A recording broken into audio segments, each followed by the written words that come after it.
Looking back over the years, there's been many great games that have flown through my Steam library at least. We've got games like Fallout 3, we've got games like Gears of War, and we've got games like GTA 5. It's been apparently going to live forever, that game. And then we've got things that maybe didn't do as good, such as Anthem, for example, which absolutely sucked. But today, we're going to be looking at my most anticipated games of 2023. If you guys agree, let me know in the comments down below. Of course, we've all got different opinions, but these are my games, my opinions. So, let's jump right into it.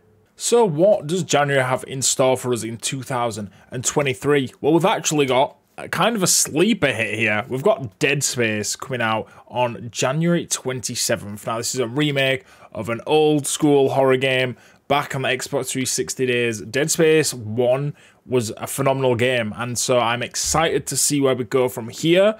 I'm really hoping they improve just kind of like the aesthetics, making it polished, beautiful, still maintaining that horror and that gory element which made the first game so incredible.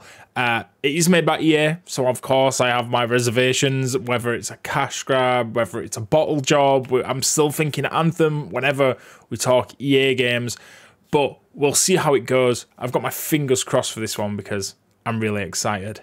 So next up, we've got February. Now, February is actually full of goodness, really, from a gaming point of view. We've got a very controversial one to start off with on February 10th. Hogwarts Legacy drops on next-gen consoles and PC. I personally am very excited for this game. I'm a massive Harry Potter fan. Just being in the UK, growing up through that kind of era of Harry Potter, it's kind of like I don't want to say a day one purchase. I'm probably not going to buy it for the first week just to see what the reviews are like, because it's not made by a trusted developer who I've had good experiences with in the past. It's a controversial one. It looks very good. All the things I've seen of it look good, but I'll wait and see kind of how that goes, because if it ends up being a dumpster fire, I don't want to be the first one into the blaze. Do you know what I mean? Next of all, we've got, and I didn't even realize this was coming out in February now, we've got Atomic Heart. Now, this game, I've been waiting for this game for a while, guys. I'm not going to lie to you. It's been delayed a few times, and I'm excited that it's finally coming out. And it's on Game Pass day one, February 21st. So this is going to be really good. I've seen some screenshots of it. It kind of gives me like BioShock, Wolfenstein-y kind of vibes, but it looks really good. So I'm excited to see what they do with that. It's not going to be a day one purchase. It's on Game Pass, so I'm just going to get to try that, see if I like it. I've got my fingers crossed because I really hope it's good, because they've been working hard on that game over there. So I really hope that it is a banger. And then, of course, now this one, I had not even a clue that this was even in development, that this was even coming out. But back in the day, I used to play a game called Company of Heroes 2. I'm a massive real-time strategy fan, and this game was incredible. Back in the day, it was great. It was absolutely great. But now, Company of Heroes 3 is coming out on February 23rd. If you can't already tell, I am stoked for this game. Like, I have seen nothing about it, but I'm going to support this game. I support people who are still trying to make really good real-time strategy games. You've got Total War, Warhammer, and the newest one that they did, Warhammer 3, I believe, and then they did a previous one, which was Total War, Total War, the 3 Kingdoms, 4 Kingdoms, something along them lines. Boys, that game was amazing. I played the shit out of that game. It was so much fun. And then I played the Warhammer one. Not really a huge Warhammer, I'm not like in that zone, but the game itself was really fun. It was really well done. And so Company of Heroes 3, it's got a lot of weight on its shoulders, but I'm hoping that it's going to really just blow us all away. So you know how earlier I said February was an absolutely ram-packed month full of awesome gaming content? Well, March might just have it beat, you know, I'm not going to lie. So we've actually got The Last of Us Part 1. It's releasing on PC on March 3rd. Now, yes, guys, I am aware that this game came out on PS5 a little while ago, so it's not exactly a new game, but I never played the remake of the remaster. So I'm really, really looking forward to this, especially as I'm assuming it's going to coincide with the ending of The Last of Us HBO TV show, which, in case you guys haven't seen it, the first episode's out as of the time of recording, and it was absolutely amazing. I give it a solid 9 out of 10. I thought it was fantastic. And so, by the time that finishes, I'm going to have a Last of Us itch that needs scratching. This game just comes out at the absolute perfect time. It's going to be a day one purchase for me, and I'm going to be breezing through that on stream, and it's going to be fantastic. But then, now this game, I didn't realize it were coming out so early in 2023. We've got Star Wars Jedi Survivor. Now, again, earlier I mentioned that I'm a bit hesitant with EA games because typically I've been burnt before, I've been hurt before, guys. Come on, I can't just be exposing myself like that for EA games. But it's made by Respawn Entertainment, who did make the first one, Jedi Fallen Order, which was very good. It wasn't amazing, but like it was a very, very good Star Wars game and something we haven't seen for a long time. So I really enjoyed the ride. It was really good, man. It had its issues, but it was a solid game. Now I'm hoping that they can really step things up. I have quite high expectations for sequels. I would like them to improve on a lot of things, and I really hope that Star Wars Jedi Survivor ends up being even better than the first game in so many ways. That's what I'm hoping. I've not heard much about it. I've seen one trailer, I believe that's it. And so, yeah, like I said, fingers crossed. I hope it's good. And I guess we'll find out. And it's probably going to be a day one purchase as well. But again, EA, maybe not. Might wait for the first week, okay? And then that brings us on to the potentially the piece de resistance of March. We've got the Resident Evil 4 remake. Now, you guys may or may not know, but I played through every single Resident Evil game on stream when I first started streaming a year and a half ago. And I absolutely loved Resident Evil 4. I thought it was fantastic. I thought it was hilarious, even though I don't know if it was intentionally hilarious, but it was great. The characters were great. That woman, oh my god, what was she called? But she was super fucking annoying. Future crux here. She was called Ashley, and she was a fucking pain in the ass. And like, we're gonna get to see her in like glorious high definition now. So that is going to be freaking awesome.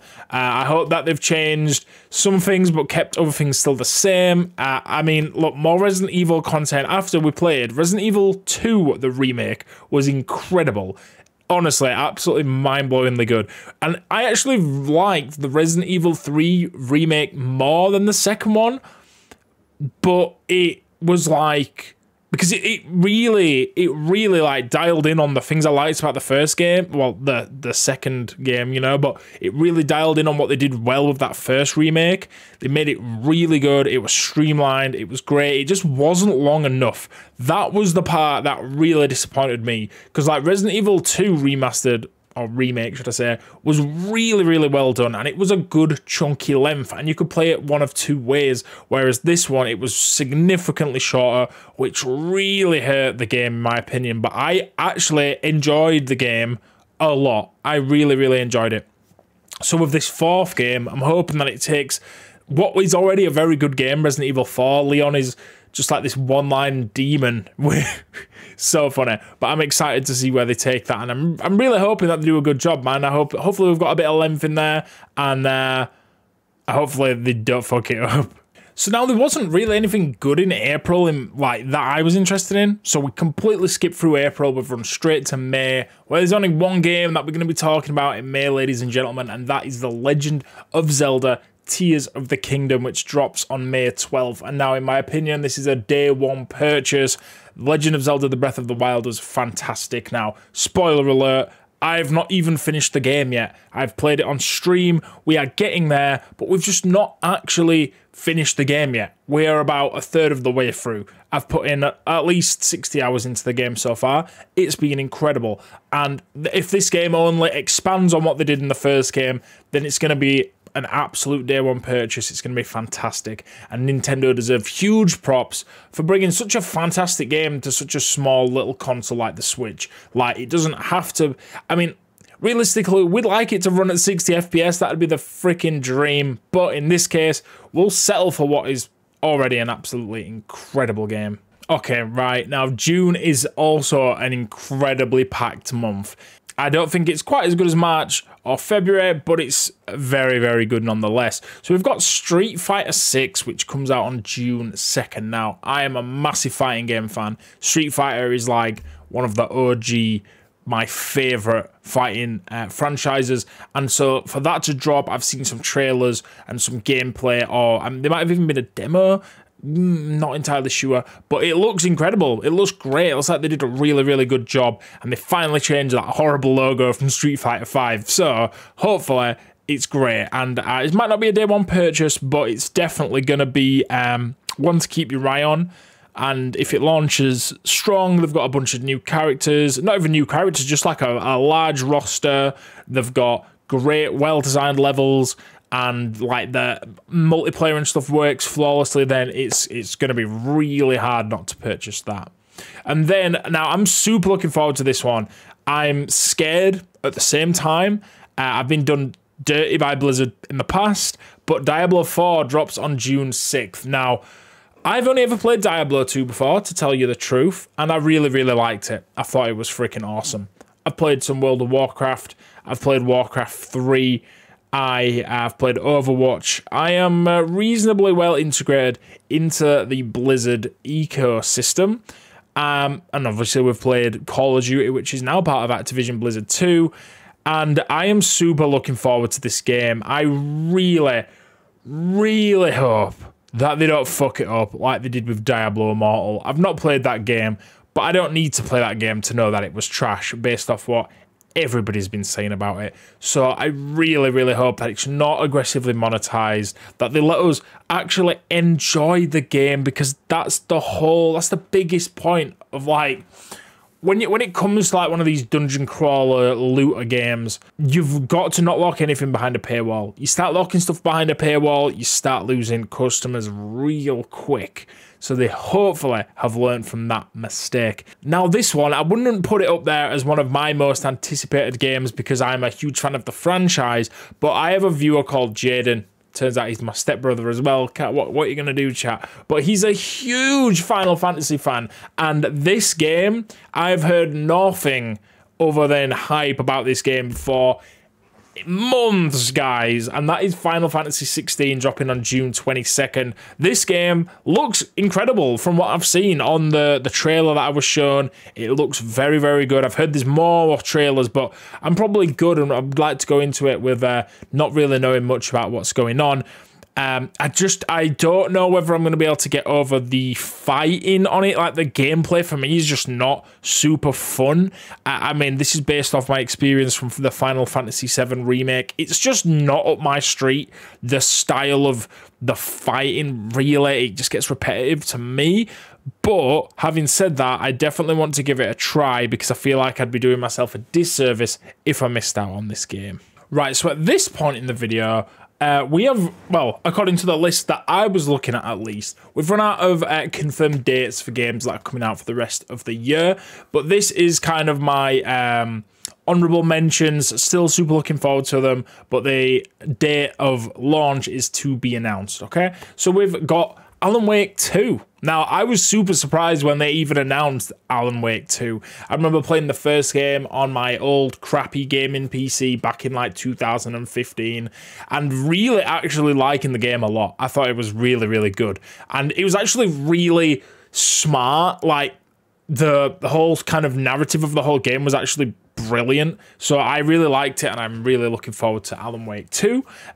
Black Myth Wukong. Now, guys, I saw some gameplay of this probably at least a year ago on Twitter somewhere, floating around the Twitter sphere, but it looks incredible, this game. I know very little about it, but it looks amazing, and I cannot wait to get my hands on it finally. I definitely think that that is going to be a day one purchase because it just looks so fun, man, and like, it's just, the boss battles looked great with like destructible environments and awesome abilities. It looked really, really up my street, I'm not going to lie. And then that moves us on to Final Fantasy VII Rebirth. Now, as mentioned before, I'm not the biggest Final Fantasy fan, but I think this is just going to be one of those that I'm going to get. Probably going to play it on stream. I just feel like it's I need to finish Final Fantasy VII Remake and then go straight into Rebirth, and I think I'm just going to enjoy it a lot more knowing that there's more content still to come. But again, we'll see how the combat is, because I'm not the biggest fan. And now this next one, I am so hyped about it. That's Marvel's Spider-Man 2. Guys, I platinumed the first game. I played it so much. I fucking loved this game. It reminded me of just a more light-hearted, jovial version of Batman Arkham games. Now, those games are incredible. I actually probably prefer those. Almost definitely prefer those over the Spider-Man game. I really like the web slinging though. As a massive Spider-Man fan, to actually play a game that has such satisfying and sleek web slinging was incredible, and the combat itself was great. Not quite as punchy, pun intended, with like the Batman games. Like, I feel like when you're dealing out damage and you're breaking jaws and uppercutting folk as Batman, it just felt a lot more impactful than it does on Spider-Man, even though realistically Spider-Man's a lot stronger than Batman with the super strength, you know, that little thing called super strength. But it's going to be super, super good. I've got my fingers crossed. I trust Insomniac. I'm a long time Insomniac fan, so I cannot wait to see what they've done with it. And we get to see Venom, and fingers crossed Kraven the Hunter. Oh my god, I would lose my shit if Kraven the Hunter is the main villain in this game. Now, we've got a game that I am incredibly excited for, as many on this list. I'm a massive Fallout fan. Bethesda have owned a small piece of my heart since I was a small wee lad, and Starfield looks incredible. I mean, I wasn't 100% blown away by the gameplay that we saw. I'm not going to lie. I really hope... I saw actually something on Twitter today saying it might be locked at 30 FPS. Hopefully that's not the case on PC. I'd be absolutely ready to lose my shit if that were the case. But got a good PC, so hopefully we can get at least 100 frames a second on it. 1440p, maybe 4K. And I just want to explore space, boys. I'm not gonna lie. Base building, spaceship building, what's what I'm looking for? Like the chat system, bro. Like on Fallout with the multiple branching paths, the dialogue choices, the good, the bad, and the ugly, like all the different choices you can make and how it all impacts on the world around you is just something I love, and it's something that no game does better than Fallout 3 and Fallout New Vegas, in my opinion. Those choices that define what's going on, they're not just meaningless choices like in Fallout 4, they have real consequences, and that is like the pinnacle of single player adventure story at role playing. Like, bro, there's just no game that does it better, no company that does it better, and I'm hoping Bethesda really steps up to the plate and knocks this one for a home run. I'd be psyched if Starfield comes out swinging. And now finally on this list, this is actually probably the sleeperest hit of all sleeper hits of 2023, and this is a game that I haven't played or even thought about for many years, and that is The Wolf Among Us 2. Now, The Wolf Among Us is a Telltale's game. Now, I was under the impression Telltale's had been liquidated, or they're at least merged with another company or gone bust or something, right? So if they're actually back making games again, that's absolutely awesome to see, because Telltale's make some fantastic games. And so The Wolf Among Us 2 is going to be a day one purchase for me, because I loved the Walking Dead Telltale games. I loved even more, I didn't think it was possible, the Batman Telltale games. Those games were fucking incredible. And now you get The Wolf Among Us 2, and the first game was amazing. The first game was great, just really smart. It had just such like great characters, a great storyline. It was pretty unique. It was just something different out there, something I wasn't sure I was going to like at first, but when I actually sat down and played it, I had a great time playing it. And to be honest, guys, that concludes our list today. I hope you guys had fun. If you did, leave a thumbs up on the video, drop a comment down below, tell me what your most anticipated games of 2023 are, and it's been your boy Cruxalot. I'll catch you guys on the next one very soon. Bye, guys.